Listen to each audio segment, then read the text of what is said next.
Bismillahirrahmanirrahim. Innal hamdalillah nasta'inuhu wa nastaghfiruhu wa nu'minu bihi wa natawakkalu alaihi wa na'udzu billahi min syururi anfusina wa min sayyiati a'malina. May yahdihillahu fala mudhillalah wa may yudlilhu fala hadiyalah. Ashhadu an la ilaha illallah wahdahu la syarikalah wa ashhadu anna Muhammadan abduhu wa rasuluh. Allahumma salli wa sallim ala sayyidina Muhammadin wa ala alihi wa ashabihi ajma'in. Wa qala Allah ta'ala fil Qur'anil Karim, a'udzu billahi minasy syaithanir rajim. Ya ayyuhalladzina amanu taqullaha haqqa tuqatih wa la tamutunna illa wa antum muslimun. Wa qala an-nabiyyu sallallahu alaihi wasallam, ballighu anni walau ayah. Kepada bapak-bapak, ibu hadirin sekalian, marilah sama-sama kita memanjatkan puji syukur kehadirat Allah Subhanahu wa taala yang telah banyak sekali memberikan nikmat-nikmatnya kepada kita semua. Terutama Allah Subhanahu wa ta'ala telah memberikan nikmat iman, kepahaman agama, kemampuan mengamalkan daripada amal-amal agama. Ini adalah anugerah yang besar yang telah Allah berikan kepada kita. Nah, hadirin dimuliakan Allah Subhanahu wa ta'ala, syukur yang sebenar-benarnya itu adalah 3 dalam 1, yaitu qaulian, ucapan, kemudian qalbian, kemudian adalah fi'lian. Maka hadirin dimuliakan Allah Subhanahu wa taala, ucapan-ucapan tanda syukur kita kepada Allah, kemudian meyakini bahwasanya ini adalah nikmat dari Allah. Yang ketiga adalah fi'lian, bagaimana kita wujudkan dalam amalan-amalan kita ini menunjukkan bahwasanya kita adalah orang yang bersyukur kepada Allah Subhanahu wa taala. Bapak-bapak, ibu hadirin sekalian, riwayat Nabi itu sholat sampai berbengkak-bengkak kakinya. Kemudian Bunda Aisyah bertanya, "Ya Rasulullah, bukankah Allah Ta'ala telah mengampunkan dosa-dosamu yang lalu dan yang akan datang? Kenapa engkau sampai sholat berbengkak-bengkak kaki engkau?" Maka Nabi SAW bersabda, benar, memang telah diampunkan dosa yang dahulu dan yang akan datang. Tetapi Nabi bersabda itu bahwasanya aku ini ingin disebut di hadapan Tuhanku sebagai abdan syakuro, hamba yang bersyukur. Maka hadirin dimuliakan Allah Subhanahu wa taala, hamba yang bersyukur itu ini bukan hanya dengan ucapan-ucapan, tetapi diwujudkan juga dalam amalan. Inilah yang dicontohkan oleh Rasulullah sallallahu alaihi wasallam. Salatnya itu adalah dalam rangka untuk menunjukkan rasa syukur kepada Allah atas nikmat-nikmat yang banyak yang telah Allah berikan kepada Rasulullah sallallahu alaihi wasallam dan juga kepada kita semua. Bapak-bapak, ibu hadirin sekalian dimuliakan Allah Subhanahu wa taala. Maka begitu juga apabila orang itu diberikan nikmat harta benda misalnya. Maka dalam hal ini tidak cukup hanya dengan mengucapkan alhamdulillah kemudian selesai. Tidak. Tetapi untuk menunjukkan bahwasanya kita ini bersyukur telah diberikan nikmat harta, kekayaan oleh Allah, itu dengan cara mengeluarkan zakat, berinfak, bersedekah, dan seterusnya. Maka bapak-bapak, ibu hadirin sekalian dimuliakan Allah Subhanahu wa taala, apabila kita mengeluarkan zakat, berinfak, bersedekah, ini dalam rangka bersyukur kepada Allah Subhanahu wa taala, inilah syukur yang sebenar-benarnya. Kita diberikan oleh Allah Ta'ala harta benda, kekayaan, tetapi kita sendiri tidak mengeluarkan zakat, tidak berinfak, tidak bersedekah, hanya mengucapkan ucapan alhamdulillah mungkin ribuan kali kita ucapkan. Maka bapak-bapak, ibu hadirin sekalian dimuliakan Allah Ta'ala, ucapan-ucapan alhamdulillah kita ini akan menjadi hambar rasanya kalau tidak diiringi dengan perbuatan. Nah, itu maksud saya begitu. Maka hadirin dimuliakan Allah Ta'ala, Maka dalam hal ini hadirin sekalian, baik itu ucapan maupun itu apa yang ada di dalam hati dan juga dalam perbuatan, ini harus sinkron. Maka inilah yang saya katakan selalu 3 dalam 1. Bapak-bapak, Ibu hadirin sekalian dimuliakan Allah Subhanahu wa taala. Kemudian orang diberikan nikmat kedudukan, pangkat kedudukan atau kerajaan Allah berikan kepadanya. Maka tanda syukurnya itu, Bapak-bapak Ibu sekalian, bukan hanya sekedar ucapan bersujud syukur di lantai, bukan itu. Tetapi dalam hal ini bukan hanya sampai di situ maksud saya, tetapi yang dituntut itu adalah menunjukkan dia itu bersyukur kepada Allah, maka dia menegakkan keadilan di tengah-tengah rakyatnya, di tengah-tengah umatnya. Maka apabila dia berbuat adil, itulah hadirin sekalian pemimpin yang bersyukur kepada Allah Subhanahu wa taala. Maka hadirin sekalian, pendek kata, semua apa saja kesyukuran kita kepada Allah Subhanahu wa taala ini mesti diiringi dengan perbuatan-perbuatan yang menunjukkan bahwasanya kita bersyukur kepada Allah. Hadirin sekalian, orang itu harus paham bahwasanya nikmat yang Allah berikan itu di samping nikmat, karena keberkahan daripada amalnya, keberkahan daripada ketakwaannya, ini Allah berikan nikmat, harta benda, kesehatan, macam-macam. Tapi hadirin sekalian, ketahuilah semua kenikmatan-kenikmatan yang datang itu beserta kenikmatan atau barokah yang datang itu ada ujian di dalamnya. Maka hadirin sekalian, orang sering hanya terputus pada sampai pada oh ini barokah, alhamdulillah, oh ini berkat amalan saya, ini berkat ketaatan saya, pengorbanan saya, itu sudah bagus. Tetapi Bapak-bapak Ibu sekalian, dipanjangkan sedikit cara berpikirnya, bahwasanya itu bukan hanya barokah saja, tetapi itu ujian terkandung di dalamnya. Nah, ini yang sering orang tidak paham. Coba kita bukakan ayatnya. An-Naml 40. Hadirin dimuliakan Allah Subhanahu wa taala. Nabi Sulaiman ini bertanya kepada panglima-panglimanya itu, pejabat-pejabatnya. Siapakah di antara kalian yang bisa mendatangkan singgasana Bilqis sebelum Bilqis beriman kepada Allah? Maka berdirilah Ibrit minal jinni. Jadi Ibrit itu dari golongan jin. Ini panglima tertingginya Nabi Sulaiman. Jadi jin pun ditundukkan Allah kepada Nabi Sulaiman ini. Bayangkan. Maka Ibrit mengatakan, wahai Nabiullah Sulaiman, saya mampu mendatangkan singgasana Bilqis itu sakdekan. Dengan ngadeg gitu loh, maksudnya itu dari apa? Dari singgasana Bilqis datang. Coba bayangkan. Dan masih lagi Ibrit mengatakan, wah inilah qawiyun amin. Sesungguhnya aku ini sungguh, pakai sungguh kok. Itu kuat, mampu dan bisa dipercaya. Oh, itu sudah tertinggi ya anunya itu, ilmunya, pangkatnya dan sebagainya. Yang lain-lain itu sudah enggak ada yang berani sudah. Nah, itu. Maka Bapak-bapak Ibu sekalian, wa qala allazi indahu ilmu minal kitab. Berkatalah orang yang di sisinya itu ada ilmu dari kitab. Itu. Siapa toh yang punya ilmu tentang wahyu Allah ini? Dan siapa yang mendapat wahyu, yang mendapat kitab itu kan seorang nabi. Maka sebenarnya hakikatnya yang berbicara itu indahu ilmu minal kitab itu adalah Nabi Sulaiman sendiri yang berkata itu. Wa qala allazi indahu ilmu minal kitab. Berkatalah Sulaiman lah cetane gitu. Ini tafsir. Kemudian Nabi Sulaiman mengatakan saya bisa mendatangkan singgasana Bilqis itu sak kedepan mata. Coba bayangkan, kalau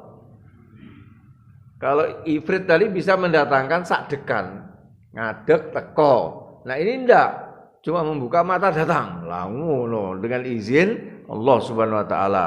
Maka datanglah singgasana itu. Maka apa kata Nabi Sulaiman? Nah, bahasa bebasnya itu alhamdulillah, bahasa umum yang kita pahami. Tapi beliau mengatakan kalimatnya itu adalah hadza min fadli rabbi, ini adalah karunia daripada Tuhanku. Nah, tapi karunia Allah, berkah macam-macam. Tetapi sekaligus kandungannya adalah liya belu wani. Itu sekaligus adalah ujian bagiku. Maka bapak-bapak, ibu hadir sekalian, orang yang diberi harta benda itu berkah, karunia Allah, tapi ujian juga di dalamnya. Orang diberi pangkat, itu adalah berkah. Nah, itu sekalian. Tapi itu terkandung juga adalah ujian di dalamnya, gitu maksudnya. Jadi bapak-bapak, ibu hadirin sekalian, dalam hal ini ya di dalam karunia Allah itu juga terkandung adalah ujian-ujian yang datang. Maka hadirin sekalian, saya katakan tadi di depan, kebanyakan orang itu putus sampai pada ini karunia Allah, ini berkah, rampung. Jarang sekali orang mengatakan bahwasanya ini adalah juga merupakan ujian dari Allah Subhanahu wa taala. Bapak-bapak, ibu hadirin sekalian dimuliakan Allah Ta'ala. Orang kalau ujian itu lulus, maka naik pangkatnya. Ya, kenaikan pangkat, kenaikan tingkat, ya, dari sekolah ke university, dari S1 ke S2, ujian, semua kenaikan pangkat itu tidak ada yang tidak pakai ujian. Semua pakai ujian. Maka dalam hal ini hadirin sekalian, barang siapa yang lulus ujian naik pangkatnya. Barang siapa yang lulus ujian dalam keimanan kepada Allah Ta'ala, maka derajatnya di sisi Allah dinaikkan oleh Allah Ta'ala. Maka semakin dekat hingga dia menjadi orang yang disebut muqarrabin, orang yang dekat dengan Allah Subhanahu wa taala. Lah bapak-bapak, ibu hadirin sekalian dimuliakan Allah Ta'ala, tetapi sebaliknya ya, ketahuilah maksud saya, orang yang lulus dalam ujian ini, ya, maka dia akan naik pangkatnya. Ini Allah sendiri berfirman, la in syakartum la azidannakum. Sungguh jika kalian itu bersyukur, maka pasti aku juga akan menambahkan nikmat-nikmatku padamu. Lah hadirin sekalian, pertama naik derajatnya, lulus ujian, naik derajat, ditambah nikmat. Nikmat yang sama atau nikmat yang lainnya, itu terserah Allah, gitu maksudnya itu. Tetapi yang jelas orang ini semakin bagus di dalam kehidupannya dunia dan akhiratnya. Nah itu. Hadirin dimuliakan Allah Ta'ala. Tetapi sebaliknya, orang yang diberi nikmat kemudian dia tidak bersyukur kepada Allah Subhanahu wa taala, ya, maka artinya dia kufur terhadap nikmat. Maka bapak-bapak, ibu sekalian, itu namanya tidak lulus ujian. Nah itu, orang kalau tidak lulus ujian itu turun derajatnya, Pak. Nah itu turun derajatnya. Nah, bahkan mungkin nikmat Allah itu malah digunakan untuk bermaksiat, bukan sekedar hanya tidak bersyukur. Maka bapak-bapak, ibu hadirin sekalian, ini akan dicabut nikmatnya. Tidak lulus ujiannya, turun derajatnya, ini diambil oleh Allah Ta'ala, kenikmatannya dicabut. Dan Allah akan menghinakan orang ini dengan sehina-hinanya. Nah ini yang akan terjadi. Nah maka bapak-bapak, ibu hadirin sekalian dimuliakan Allah SWT, pentingnya orang itu mensyukuri akan nikmat. Nah ini. Nah hadirin dimuliakan Allah Subhanahu wa taala. Maka dalam hal ini bapak-bapak, ibu hadirin sekalian, kesyukuran akan nikmat itu sangat penting sekali. Nah, orang ini kalau tidak bersyukur saja itu sudah diancam oleh Allah. Wala in kafartum inna azabila sadid. Ini Ibrahim ayat 7. Wala in kafartum inna azabila sadid. Coba bapak-bapak perhatikan ayat ini. La in syakartum la azidannakum. Jika kamu syukur ditambah. Wala in kafartum, jika kamu tuh ingkar, kafir. Nah itu. Kafir di sini bukan dimaksud kafir keluar dari Islam, murtad, bukan itu. Karena adune ayat ini kesyukuran. Lah orang tidak bersyukur disebut dengan kufur. Lah kufur ini apa maksudnya? Kufur akan nikmat. Nah, gitu. Orang ini tidak bersyukur, namanya kufur akan nikmat. Maka bapak-bapak hadirin sekalian dimulakan Allah Ta'ala, ini contoh kufur di sini bukan berarti kufur dalam arti orang itu apa? Murtad. Maka sekalian aja saya terangkan, bapak-bapak ibu sekalian, yang membedakan kami orang beriman dan tidak beriman adalah sholat. Maka orang beriman sholat. Itu. Nah, yang membedakan kami orang beriman tidak beriman adalah sholat. Yang membedakan kami orang beriman dan orang kafir itu adalah sholat. Maka apakah orang yang tidak sholat juga adalah termasuk orang kafir? Maka banyak orang berpendapat nek ora sholat yo nek mati ora salat ke. Lah kenapa? Hadis itu menerangkan yang membedakan orang beriman dan orang kafir adalah sholat. Itu pendapat yang pertama. Tetapi bapak-bapak, ibu hadirin sekalian, pendapat ulama yang kedua menerangkan bahwa yang dimaksud Nabi itu tuh adalah bukanlah lah itu sebagaimana ayat tadi la in syakartum la azidannakum wa la in kafartum inna azabil sadid. Ini kufur itu kufur nikmat, tidak bersyukur gitu maksudnya. Maka dalam hal ini yang dimaksud itu yang membedakan antara kami orang beriman dan tidak beriman adalah sholat. Dalam arti bukan berarti dia kafir. Tidak sholat itu terus kafir itu bukan. Nah, jadi tergantung. Kalau orang ini yaitu dinasihatkan kepadanya, Pak, mari Pak kita melaksanakan perintah Allah yang namanya sholat. Maka dia mengatakan, wah saya sebetulnya kepingin sekali untuk sholat tapi belum pernah belajar sholat, belum ngerti ini dan itu. Insya Allah saya juga ada keniatan untuk sholat. Walaupun dia belum sholat, dia muslim.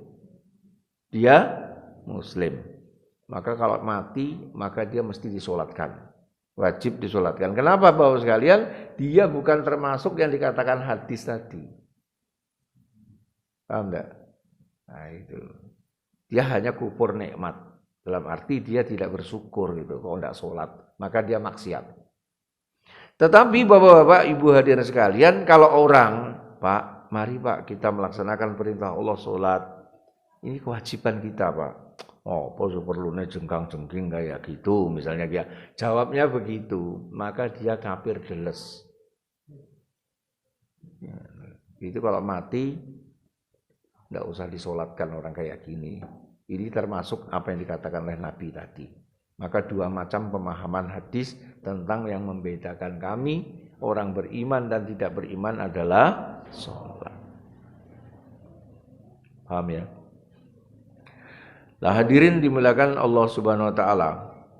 Kembali kepada kesyukuran.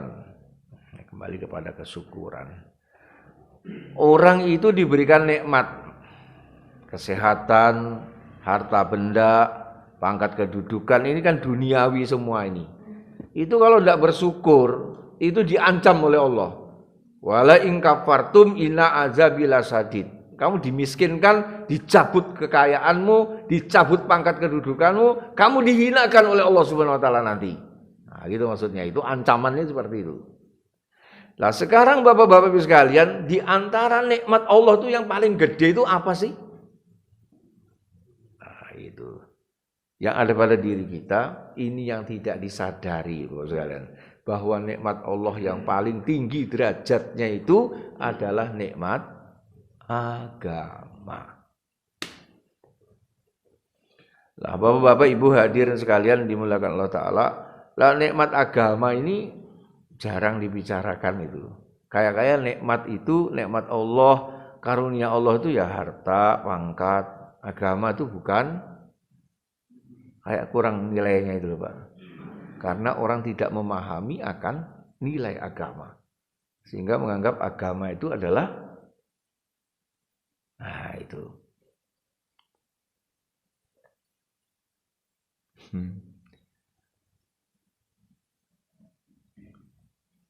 Allahu Akbar. Maka bapak-bapak ibu hadirin sekalian, kalau orang ini tidak bersyukur akan nikmat agama, lah agama itu tanda kesyukurannya bagaimana? Satu, mengimaninya, meyakininya. Yang kedua, mengamalkannya. Yang ketiga, nguri-nguri agamanya itu sendiri. Nguri-nguri apa Pak? Bahasa Indonesianya itu.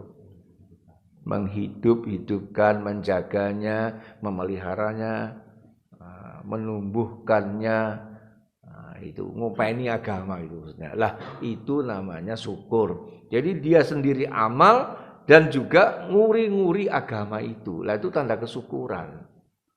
Itu. Maka hadirin sekalian, barang siapa yang dia tidak bersyukur atas agama, wah ini gawat Pak. Dunia akhiratnya gawat. Lebih gawat daripada tidak kesyukuran dalam arti materi duniawi. Nah, coba kita bacakan ayatnya. Toha 124. Jadi bapak-bapak ibu hadirin sekalian, perhatikan. Wa man a'radha an zikri. Barang siapa yang berpaling dari agamaku, dari peringatanku, pepiling yang sudah datang kepadanya, fa inna lahu ma'isyatan donka. Maka sesungguhnya itu fa inna lahu baginya, bagi siapa?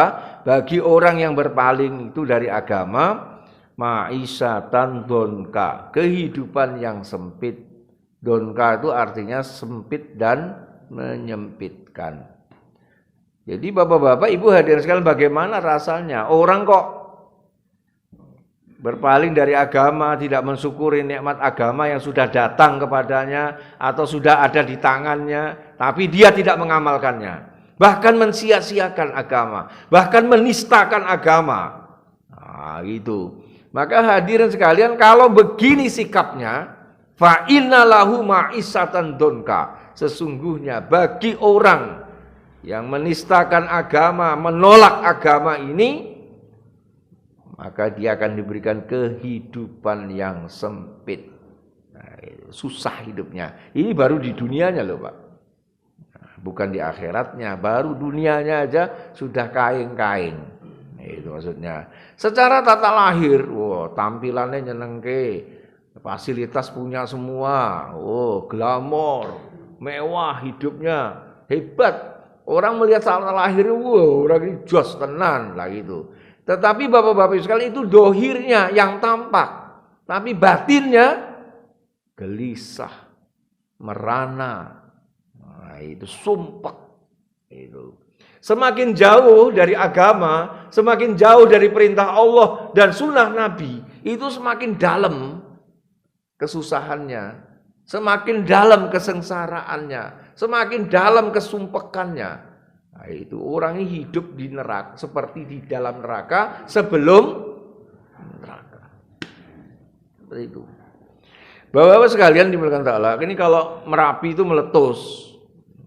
Ya. Orang kalau dekat-dekat ke sana kira-kira 10 km panas. Ya. 5 km lebih panas. Sampai di kawahnya itu 6.000 derajat. Kena angin netok itu ora gur melonyo, entek dagingnya Pak, gari balung tok ngono ya. Coba bayangkan. Lah ini maksud saya gambaran orang yang berpaling dari agama itu sebenarnya hakikatnya dia berjalan menuju kemana? Ke neraka.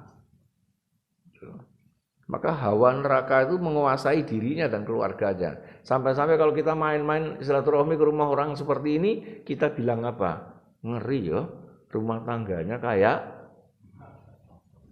neraka. Banyak loh kalimat itu karena ngerinya keadaan di dalam sana. Lah, hadirin sekalian dimuliakan Allah Subhanahu wa taala. Maka Ini baru di dunia. Orang tidak bersyukur tuh kayak gitu itu hidupnya sebenarnya. Mau tampilannya nyenengke, tapi sebenarnya tidak. Nah, gitu sebenarnya tidak. Karena ayat mengatakan kalau dia berpaling dari agama, tidak bersyukur atas nikmat Allah ini, maka hidupnya itu seperti itu. Ma'isatan donka. Nah, ini Bapak-bapak Ibu sekalian, maka banyak kita melihat model-model orang yang hidupnya itu hedon. Apa hedon? Hidup glamor, mewah, wah, apa-apa serba nyenengke secara tata lahir. Tapi sebenarnya dia merana. Orang-orang kayak gini itu kadang-kadang duduk di pinggir jalan, Pak, pedangan sak gelas nanti subuh kok. Ora iso turu. Ndak pakai pil tidur, ndak bisa tidur lah. Oke. Jam semene wayahe orang beraktivitas, wayahe ngaji, wayahe taklim, wayahe nyambut gawe, dheweke turu. Lagi iso turu nek saiki. Jadi kayak kalong lho, nek bengi kelayapan, nek awan turu. Nah, itu hidupnya seperti itu. Insyaallah. Nah, inilah hadirin sekalian dimuliakan Allah Ta'ala. Lah, Bapak-bapak Ibu sekalian, bahkan di akhirat nanti Allah itu sudah menjanjikan, mengancam, ancaman Allah, janji Allah ini ancaman. Wa nahsuruhu yaumal qiyamati a'ma, dia akan dibangkitkan dalam keadaan buta nanti di akhirat sana. Orang kalau di dunia buta itu susah Pak hidupnya, sana-sana pakai taktik-taktik gitu kan. Nah itu, tapi kalau ada mau nyabrang, mari Pak saya sabrangkan. Nah itu, Pak, awas Pak, itu lubang. Nah itu, banyak orang tolong, kasih makan dan sebagainya. Nah itu relatif, kesulitan di dunia itu relatif. Nah itu, lah itu orang lain, apalagi keluarganya, lebih lagi memperhatikan, menyayang karena kecacatannya itu. Betul? Lah hadirin sekalian, tapi di akhirat nanti itu berbeda gitu loh. Lah orang-orang yang mencintainya saja itu akan lari meninggalkannya. Nah itu. Lah apalagi orang lain. Hadirin sekalian dimuliakan Allah Ta'ala, pada hari kiamat nanti manusia akan lari dari saudaranya. Ini saudaranya ini adalah orang yang membesarkannya, memelihara dari sejak kecilnya, menyekolahkan, menyantrikan, macam-macam lah. Itu maksudnya itu. Belum lagi biaya hidup dan sebagainya, pendidikan segala macam, banyak sekali jasanya. Nanti dirabik kesisan, coba pernah ke untuk pekerjaannya, jasanya besar saudaranya ini. Tetapi pada hari kiamat nanti ketika saudaranya ini datang, aku ini sudah sama kamu tuh tidak kurang-kurang apa saja aku berikan. Nah hari ini aku nih minta tolong pada kamu, kurang amalku satu saja, berikanlah amalmu kepadaku, maka timbanganku akan berat, nanti aku akan masuk surga. Tapi kalau kurang timbangan ini bahaya besar bagiku, tolong. Maka minta tolong. Maka saudara yang dicintainya, dibelanya ini berbalik pergi meninggalkannya. Dia mengatakan, Bang, aku juga sangat membutuhkan amal itu, maafkan aku, tidak bisa menolong kamu. Lari, enggak. Nah, itu. Yauma yafirul mar'u min akhihi wa ummihi wa abih. Ayah ibu. Ini kurang piye toh, Pak? Yang melahirkan, membesarkan, diompoli segala macam itu.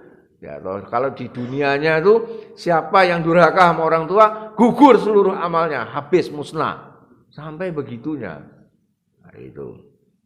Lah hadirin sekalian dimuliakan Allah Ta'ala, tapi hari kiamat nanti ibunya datang, ayahnya datang minta tolong.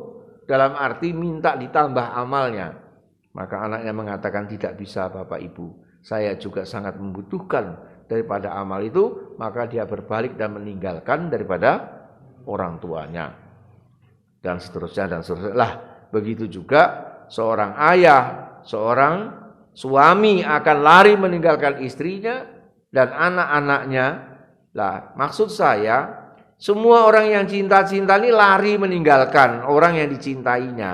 Lah, kalau kita orang yang dicintai di dunia, besok di akhirat dalam keadaan buta, dibangkitkan oleh Allah, ini orang-orang yang mencintai kita ini nggak akan menolong kita, maksud saya. Lari mereka. Paham enggak? Lah, orang yang terdekat, orang yang tercinta saja lari meninggalkan kita, lah apalagi orang lain. Nggak akan gagas gitu katanya itu. Sopo gue ya, semua aku dia ya bingung lah. Gitu. Nah inilah bapak-bapak ibu sekalian, akhirnya bagaimana? Dia tetap dalam keadaan buta seperti itu, dia menangis di hadapan Allah, meraung-raung, sambat. Dia mengatakan, ya Allah, kenapa kau bangkitkan aku dalam keadaan buta seperti ini? Bukankah dahulu aku bisa melihat waktu di dunia? Qala lima hasartani a'ma laqad kuntu basira. Ya Allah, kenapa kau bangkitkan aku dalam keadaan buta sedangkan aku dahulu bisa melihat, ya Allah. Hadirin sekalian dimuliakan Allah Ta'ala, apa jawaban Allah? Qala kadzalika atatka ayatuna fanasitaha. Itu demikian itu apa yang terjadi dulu di dunia ketika datang ayat-ayat kami, ketika datang peringatan-peringatan agama kepadamu, panasitaha, kamu cuek, kamu tidak nggagas masalah itu, ndeleges. Nah, gitu. Paham? Nah, itu. Maka hari ini wa kadzalika yauma tunsa, pada hari ini kamu juga dilupakan. Hadirin sekalian menangis, gulung-gulung, ya Allah, ya Allah, ya Allah. Pertanyaannya, berubahkah nasibnya? Enggak, dia tetap akan buta seperti itu. Di antara miliaran manusia datang ke mahsyar ini, kemudian di antara miliaran manusia dipanggil Allah untuk ditimbang, untuk dihisab, untuk berjalan di jembatan Sirat dalam keadaan buta seperti itu. Harus ketabrak sana, ketabrak sini, kesandung kana, sandung kini, diinjak-injak orang, ya Allah, miliaran manusia. Ini belum masuk neraka sudah susahnya. Luar biasa. Belum masuk neraka itu. Coba ini orang yang tidak bersyukur tuh kayak gitu itu, Pak. Ngeri loh. Maka hadirin sekalian dimuliakan Allah Subhanahu wa taala, ini adalah gambaran. Orang tuh kalau tidak bersyukur akan nikmat Allah itu ngeri ya, kayak gitu itu. Maka hadirin sekalian, Allah memerintahkan kita untuk bersyukur. Nah, maka yang paling kecil saja, bangun tidur, apa doanya? Alhamdulillah allazi ahyana ba'da ma amatana wa ilaihin. Segala puji bagi Allah yang menghidupkan kembali aku dari mati yang sementara. Bapak-bapak, ibu hadirin sekalian,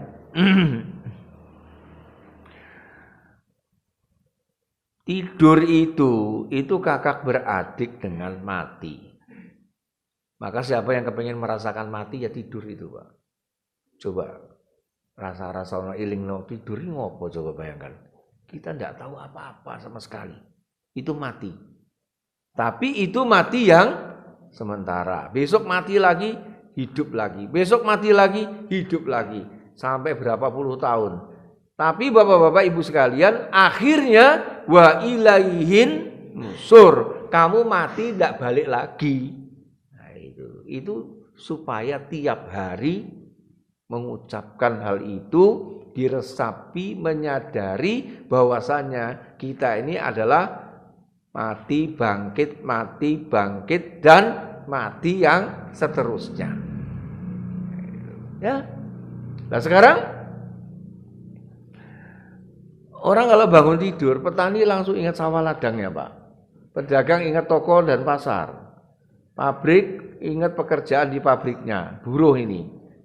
Apalagi orang sekolah kelingan sekolahannya, yang kuliah kelingan tugas-tugasnya, dan seterusnya. Kantoran ya begitu, ya kan?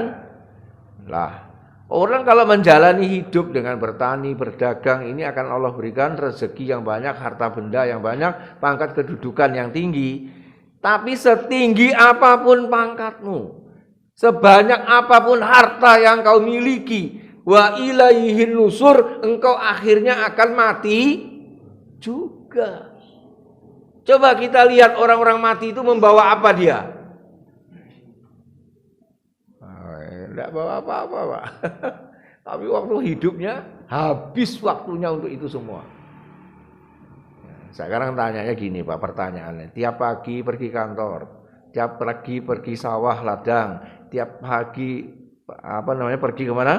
Ke pasar dan seterusnya. Itu kalau ditanya cari apa tuh, Pak? Jarene golek upo mung sithik lho, Pak. Itu cari dunia, Pak. Harta benda yang dicari. Nek telat gelone ora umum. Itu.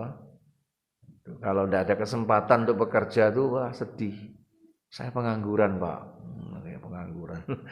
Merasa hina gitu maksudnya itu. Nah, hadirin sekalian dimuliakan Allah Ta'ala. Nah, itu. Ternyata kalau mati itu hanya membawa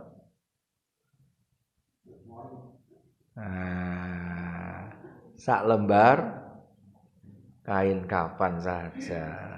Mana, Pak? Nah, liane sudah bersiap-siap membagikan harta warisan.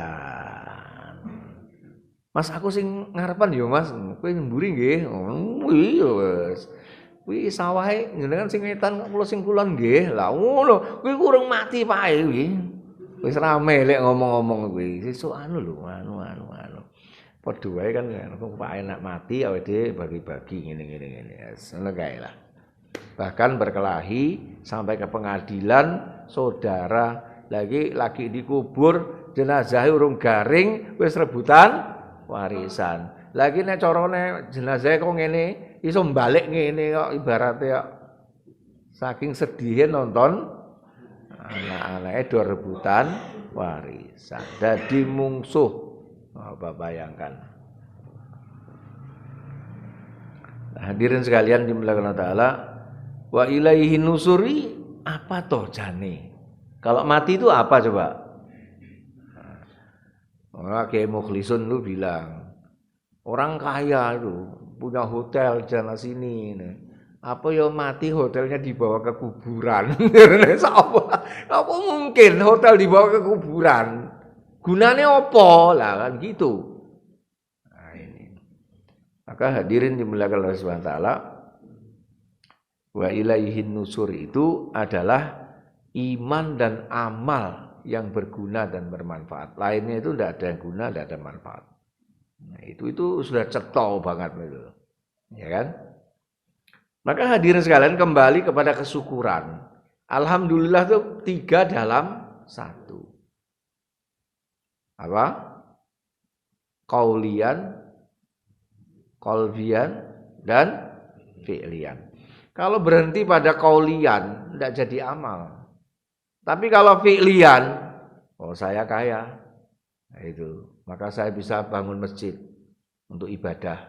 Nah, itu. Saya bisa naik haji. Ngenteni 30 tahun aku ora kaji mati no aku ya toh. Wis tak bayar haji puroda berapa ratus juta, bayar. Nah, ngono gagah. Nek nduk yen duwe. Maksudnya bayar nganggo yen kuwi. Ngono gagah. Nah, saya ngumun lho orang dosa-dosa jual sawah naik haji, mulih ra duwe sawah meneh. Lah kuwi nek pandangan materialistis ya kayak gitu. Tapi kesempatan aku duwene iki nggo nunggang sawahku iki nunggang sawah nyang Mekah. Lah ngono ya ora apa-apa to. Nah, itu umroh. Tahun ini saya mengumrohkan 6 orang. Mah ngono kuwi mantap. Lah kenapa? Ya samping saya berterima kasih pada orang ini, saya juga kepingin dapat pahalanya. Ngono. Ini bulan ini saya membukakan puasa 1000 orang. Ngono ki rodok jos lho anune amalane. Lagi namanya orang kaya yang bersyukur. Nah, Bapak-bapak, Ibu hadirin sekalian dimuliakan Allah SWT, maka alhamdulillah itu artinya kesyukuran. Lah kesyukuran ini apa maksudnya? Kaulian, kolbian, fi'lian. Lah dengan bersedekah, dengan berzakat, dengan berinfak, dengan menyumbang perjuangan dan sebagainya, maka alhamdulillah ini wujudnya jadi amalan. Yang mana amalan itu bernilai tinggi di sisi Allah. Ini akan menjadi bekal wa ilaihin nusur. Nah, ini karkun mudzakarah bangun tidur doanya apa? Alhamdulillah ahyana ba'da ma amatana wa ilaihin nusur. Ngono kuwi. Bismillahirrahmanirrahim ahya wa amut. Nek keluar 40 hari 4 bulan saban dina di mudzakarahke. Ning hakikat iki gak mudeng lho maksud iki. Paham enggak? Nah, itu. Padahal wah ngono. Iya, berjiwa kaya itu angel. Miskin tapi kaya. Kaya tapi miskin.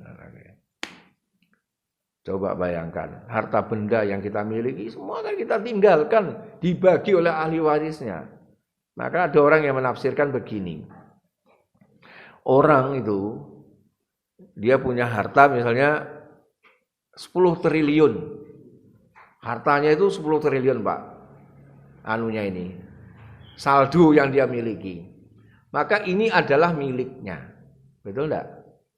Nah, kemudian dia mati, maka dia kehilangan berapa? 10 triliun. Itu tafsirnya ngono kuwi. Wal asri innal insana lafi khusrin illa. Kenapa? Lah ini jadi milik ahli warisnya. Dia tidak menikmati. Satu, dia tidak bisa lagi menggunakan untuk beramal, maka dia kehilangan sekian. Kalau 10 triliun, dia ketok sak triliun wae nggo amalan, maka sak triliun itu yang miliknya dia, yang dia bawa mati sampai di hadapan Allah Subhanahu wa taala. Kok iki ora mudeng? Nah, gitu loh maksud saya itu. Maka hadirin sekalian dimuliakan Allah taala, orang punya 10 miliar, dia mati, maka dia kehilangan 10 miliar. Nabi sembelih kambing, bagi-bagi dagingnya. Bagi-bagi daging kan. Maka Nabi bertanya kepada Bunda Aisyah, masih ada enggak? Masih sisa enggak? Masih ya Rasulullah, 1 sampil sisanya. Oh, yang sisa itu bukan 1 sampil. Yang sisa itu yang dibagikan tadi yang sisa. Yang 1 sampil itu yang habis. Paham enggak? Lah ini yang disedekahkan, dibagi-bagikan itu yang kekal kata Nabi, yang masih. Lah sampil yang harus dipangan ini habis. Nah, gitu. Tapi memahami ini itu dan mengejawantahkannya dalam kehidupan sehari-hari itu tidak gampang. Maka kalau ada orang minta sedekah, Pak, orang miskin minta bantulah itu. Ini ada uang ratusan, 50-an, 20-an, 10-an, 5 ribuan, 2 ribuan. Itu yang keluar yang mana kira-kira itu? Berapa yang keluar? 2.000. Kita lebih seneng yang kekal berapa? 2.000. Liane musnah rapopo. Itu cara berpikir yang salah bagi orang beriman, Pak. Kudune sedekah sing akeh minimal ya dhek sing iso mangan lho. Saking. Nah itu. Ya 10.000 kek. Ngono carane. Delok-delok orang sudah tua, itik-itik mlakune wis geter-geter kok ngono. Mosok kek 2.000. Kayak 50.000 berapa? Saya punya teman itu, saya dalam satu mobil tuh, dia supirnya saya, terus dia jalan di daerah Juruk sana itu. Terus ada orang jalan itu, orang sudah tua, udah iso jalan kesat melarat, usake yo. Wis ora mungkin wong pura-pura kaya ngono, nyata. Dia bilang kepada sopirnya, "Pak, berhenti saya, Pak." Tak pikir berhenti apa gitu. Dia turun dari mobil tuh, dia bukakan dompetnya ratusan ribu, berapa lembar udah kasih sama orang itu. Loh, ngono iki. Paham enggak? Mantap. Iki orang ndak ngaji loh, Pak. Kudune wong ngaji malah lipat pindho. Wah. Ngono. Sing ngaji malah medit-medit. Alah lah. Pak Kaji, kok njaluk nggone Pak Kaji kok angel men ra metu-metu.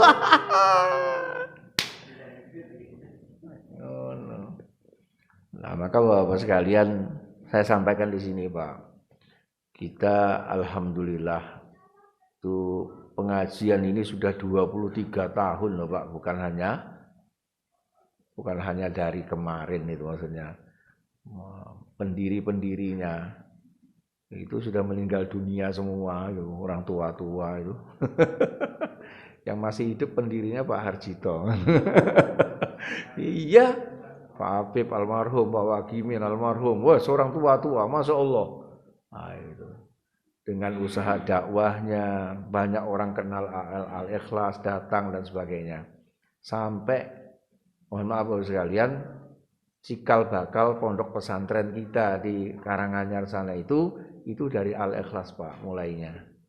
Itu di antara anggota pengajian kita inilah yang mewakafkan tanahnya gitu. Sampai hari ini berdirinya pondok itu. Nah, puluhan tahun, 12 tahun pondok itu menggedek tok itu. Iya, orang kalau datang ke sana tuh mesake men to ya pondoke kaya ngono. Nah, kayak miring kan. Nah, dengan izin Allah Subhanahu wa taala atas bantuan Bapak-bapak dan saudara sekalian, kita bisa membangun gedung yang bagus sekarang. Mentereng gagah. Jadi Bapak-bapak sekalian dimuliakan Allah Subhanahu wa taala, demikian yang dapat kami sampaikan. Lah kesyukuran itu alhamdulillah itu adalah bekalnya wa ilaihin nusyur. Tapi kalau dalam amal. Tapi kalau tidak dalam amal nanti tiwas gitu. Romoso sudah bersyukur ternyata belum lah, itu repot. Nggih, makaten sebelum saya tutup mungkin ada yang ingin ditanyakan, kami persilahkan. Cukup? Subhanakallahumma wa bihamdika asyhadu an la ilaha illa anta astaghfiruka wa atubu ilaik. Assalamualaikum warahmatullahi wabarakatuh.